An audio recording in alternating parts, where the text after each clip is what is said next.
তৃণমূল সরকারের আমলে কয়লা গরু শিক্ষা দুর্নীতি নিয়ে অনেক টানাহেচড়া হলো।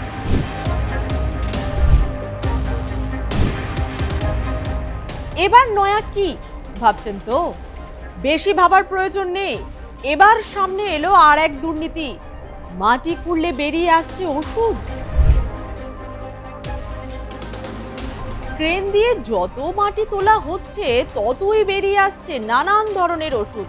ভাবছেন কার খেয়ে দিয়ে কাজ করলো যে মাটির নিচে ওষুধ পুঁতে রাখবে? এ আবার কি দুর্নীতি? আরে বাবা, এও এক বড় সড় দুর্নীতি, যার পর্দা ফাঁস হতেই ফের ধাক্কা খেল তৃণমূল সাংসদ অভিষেক বন্দ্যোপাধ্যায়ের ডায়মন্ড হারবার মডেল। আর আবারও ঘুরে ফিরে আসছে অভিষেক বন্দ্যোপাধ্যায়ের স্নেহধন্য জাহাঙ্গীর খানের নাম।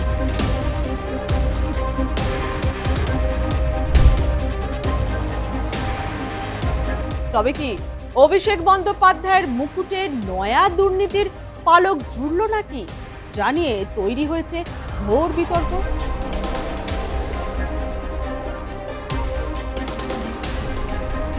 প্রাচীন যুগে রাজা মহারাজা থেকে সমাজের বৃত্ত শ্রেণী মাটির নিচে সম্পদ পুঁতে রাখত, যার উদাহরণ মাঝে মাঝে মেলে রাজ্য তথা দেশের নানা প্রান্তে।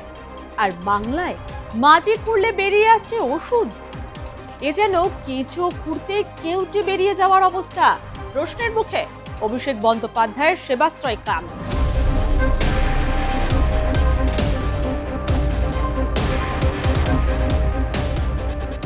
ডায়মন্ড হারবার বিধানসভা কেন্দ্রের অন্তর্গত ডায়মন্ড হারবার 2 নম্বর ব্লকের সরিষা পঞ্চায়েত এলাকায় কিঙ্গোছেবেরিয়া গ্রামে কয়েক কোটি টাকার সেবাশ্রয় ক্যাম্পের ওষুধ নাকি মাটির নিচ থেকে উদ্ধার হচ্ছে, এমনটাই অভিযোগে তীব্র চাঞ্চল্য ছড়িয়েছে। ঘটনাকে কেন্দ্র করে ইতিমধ্যেই শুরু হয়েছে রাজনৈতিক চাপানুতর। বিজেপির অভিযোগ, সাধারণ মানুষের চিকিৎসার জন্য আনা কোটি কোটি টাকার ওষুধ ও চিকিৎসার সামগ্রী গোপনে মাটির নিচে পুঁতে রাখা হয়েছিল। দূর থেকে দেখলে মনে হবে আবর্জনা স্তূপ, কিন্তু কাছে গেলেই চক্ষু চড়ক গাছ। ভাবছেন ওষুধ মাটিতে পুঁতে কার লাভ? আর কিভাবেই বা দুর্নীতি হলো? মাটির নিচ থেকে ওষুধ বের হতেই সুর চড়িয়েছে বিজেপি। স্থানীয় বিজেপি নেতৃত্বের দাবি, তৃণমূল সরকারের আমলে ডায়মন্ড হারবার, বজবজ, ফলতা সহ বিভিন্ন এলাকায় সেবাশ্রয় ক্যাম্প পরিচালনা করা হয়েছিল। বিজেপির অভিযোগ, সেই ক্যাম্পগুলির দায়িত্বে ছিলেন ফলতার ত্রাস প্রভাবশালী তৃণমূল নেতা জাহাঙ্গীর খান এবং ডায়মন্ড হারবারের পর্যবেক্ষক তথা মগরাহাট পশ্চিম বিধানসভা কেন্দ্রের বিধায়ক শামীম আহমেদ ঘনিষ্ঠ নেতৃত্ব। তবে কি ক্যাম্পের নামে সরকারি হাসপাতাল থেকে ওষুধ নিয়ে এসে নয়ছয় চলতো? আর জাহাঙ্গীরের মতো ত্রাস যেখানে, সেখানে তো কারো মুখ খোলা ছিল, প্রাণ যাওয়ার সামিল। যদিও জাহাঙ্গীর খান গ্রেপ্তার হওয়ায় আশা করা যাচ্ছে দুর্নীতির খাতা খুলল বলে।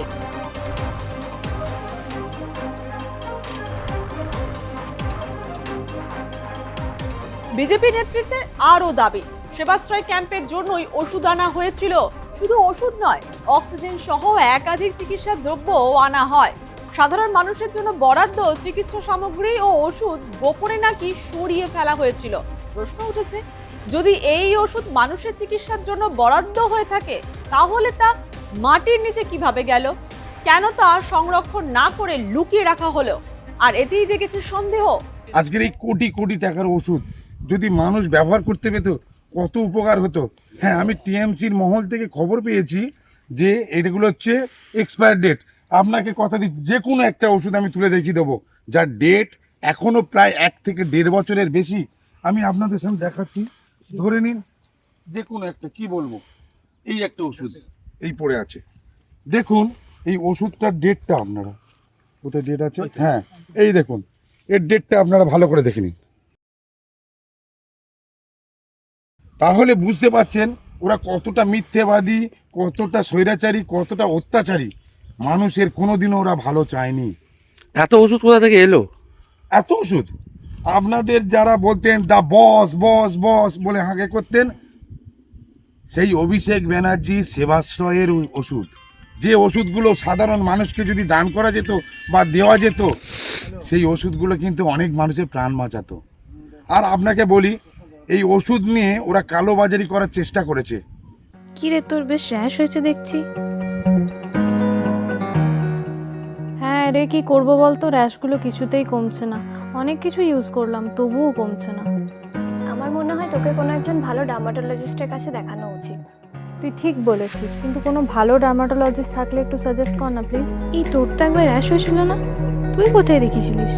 তুই একবার গৌরীদেবী হসপিটালসে দেখাতে পারিস, ওখানে ভালো এক্সপিরিয়েন্স ডার্মাটোলজিস্ট আছে। আমারও সেম প্রবলেম হয়েছিল, এখন ওখানে ট্রিটমেন্ট নিয়ে আমি এখন ঠিক আছি।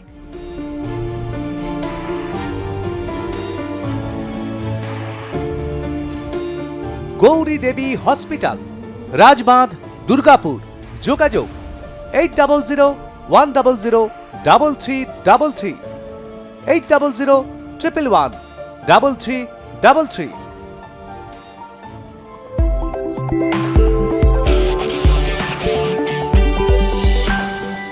কারা এর সঙ্গে জড়িত, কারা? এর সঙ্গে তো মেন তো মাথা হচ্ছে আমাদের অভিষেক বাবু, যে বাবুর মানে নির্দেশে এখানকার নেতারা করেছে। এখানকার বলে দিই, বিল্টু বুলা, গৌতম অধিকারী, জাহাঙ্গীর খান, এদের কিন্তু মাথারা এখানে করেছে। আর আমরা বলছি এখানে দাঁড়ানো খুব দায়, কারণ এই মাটির ভেতরেও আরও অনেক কিছু আছে যাতে আগ্নেয় অস্ত্র হতে পারে। বা ধরে নিন আমাদের বিডিও অফিসের কাগজ যেসবগুলো তজরুপ করে পেয়েছে। আমি আপনাদেরকে অনুরোধ করছি, আরও বুলডোজার চালাবার চেষ্টা করুন। এই এলাকাটা আমি শিওর প্রত্যেকটা জায়গায় অংশে অংশে প্রত্যেকটা জিনিস পাবেন যেগুলো মানুষের উপকারের জন্য ব্যবহার করা যেতে পারত।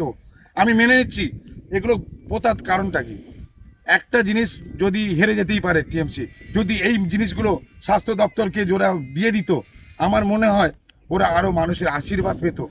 এই জায়গা থেকে ঢিলছোড়া দূরত্বেই তো শামীম আহমেদের বাড়ি। কি বল? দেখুন, এই জায়গাটা যার, তারা তো অবশ্যই দোষী হবে। যদি এটা শামীমের জায়গা হয় তাহলে ও অবশ্যই দোষী, এবং আমি শিওর আছি যে ওরা যুক্ত আছে, প্রত্যেকটা ক্ষেত্রে যুক্ত আছে। এই ধরনের কিছু মাথা আছে, যে মাথাগুলোর নিজেদের চিন্তাভাবনা যে কোনো মানুষকে উপকার করা যাবে না,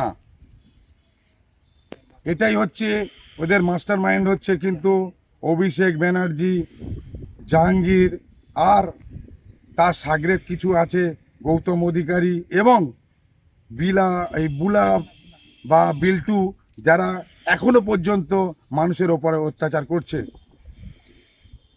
তাই আপনাদেরকে অনুরোধ করছি, মানুষকে ওরা এখনো পর্যন্ত পকেটে আর্মস নিয়ে ঘুরছে, যেখানে সেখানে গাছ কাটছে, কেটে সেই গাছ বিক্রি করছে এবং মানুষকে শাসাচ্ছে। সামান্য একটা কথা বলি, ওই পাথরা অঞ্চলে গিয়ে আমি একটা মিটিং করতে গিয়েছিলাম, যেটা হচ্ছে আপনার গ্রামসভা অনুষ্ঠান, সরকারি অনুষ্ঠান। একটা কথা আমার বলার পরেই ওদেরই লোক সেই এলাকায় ইলেকট্রিকের তার কেটে দেয়। তাহলে ভেবে দেখুন এখনো পর্যন্ত তারা কিভাবে সন্ত্রাস চালানোর চেষ্টা করছে। পুলিশ এসেছিল কোথায়? এখানে এই তো পুলিশরা আছেন, সিআরপিএফ আছেন, সবাই আছেন, পুলিশরাই তো এখানে উদ্ঘাটন করার চেষ্টা করেছে। যদিও এখনো পর্যন্ত প্রশাসনের তরফে আনুষ্ঠানিকভাবে উদ্ধার হওয়া সামগ্রীর পরিমাণ বা প্রকৃতি নিয়ে কিচ্ছু জানানো হয়নি।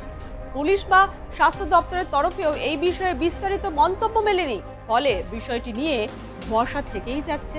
তবে রাজনৈতিক মহলের মতে অভিযোগ যদি সত্যি প্রমাণিত হয়, তাহলে ডায়মন্ড হারবার মহকুমার সাম্প্রতিক সময়ের অন্যতম বড় বিতর্কে পরিণত হতে পারে। অনেকের অভিযোগ, সরকারি হাসপাতাল ও স্বাস্থ্য কেন্দ্রগুলিতে সাধারণ মানুষ প্রতিদিন ওষুধের অভাবে ভোগান্তির শিকার হচ্ছেন। অনেক ক্ষেত্রে চিকিৎসকের প্রেসক্রিপশন নিয়ে বাইরে থেকে দামি ওষুধ কিনতে বাধ্য হচ্ছেন রোগীরা। দরিদ্র নিম্নবিত্ত মানুষের পক্ষে সেই ব্যয়ভার বহন করা অত্যন্ত কঠিন হয়ে পড়ছে। সেই পরিস্থিতিতে কয়েক কোটি টাকার ওষুধ মাটির নিচ থেকে উদ্ধার হওয়ায় তৈরি হয়েছে ক্ষোভ। বিজেপির অভিযোগের জেরে সরিষা এলাকায় রাজনৈতিক উত্তাপ ক্রমশ বাড়ছে। স্থানীয় বাসিন্দাদের একাংশ ঘটনার সুষ্ঠু তদন্তের দাবি তুলেছেন। তাদের প্রশ্ন, এত বিপুল পরিমাণ ওষুধ কিভাবে এখানে এলো? সরকারি নথিতে সেই ওষুধের হিসাব রয়েছে কি?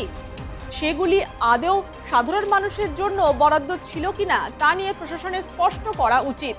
এখন দেখার প্রশাসনিক তদন্ত আদৌ শুরু হয় কিনা, এবং শুরু হলে সেই তদন্তে কি তথ্য উঠে আসে।